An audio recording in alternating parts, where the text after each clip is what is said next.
All right, Rhode Island defying the experts Monday, hanging on to both of its seats in the U.S. House. 12 News reporter Kayla Fish joins us now to break down the census data and why lawmakers say it's good news for the Ocean State.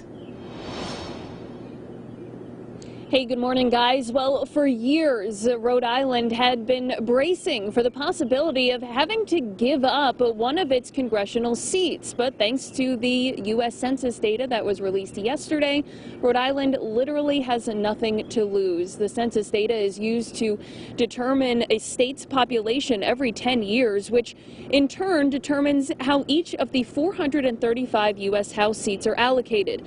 And for years, demographers had forecast that Rhode Island could lose one of its seats, with its population mostly stagnant while other states in the South and West grew quickly. But numbers released yesterday and examined by Target 12 shows the state's population grew more than 4% from 2010 to 2020.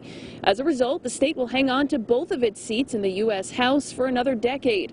The state's two Democratic congressmen were facing the prospect of running against each other if Rhode Island had lost a seat, something they no longer have to worry about. Both told 12 News yesterday it was a good day for the Ocean State. Two voices, two votes are better than one. It matters for reasons of political clout, but also advocacy and pushing hard for the priorities of the people of Rhode Island. So especially right now in this global pandemic. This is about ensuring that we can bring back to Rhode Island the greatest amount of federal resources for all the things we all care about and have a strong set of voices in Washington rather than a singular voice. And I think that's why this census was much more about Rhode Island than any particular member of Congress.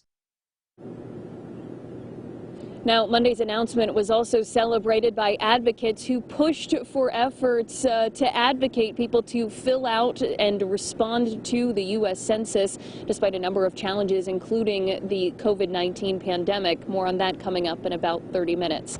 For now, live in Providence, I'm Kayla Fish, 12 News.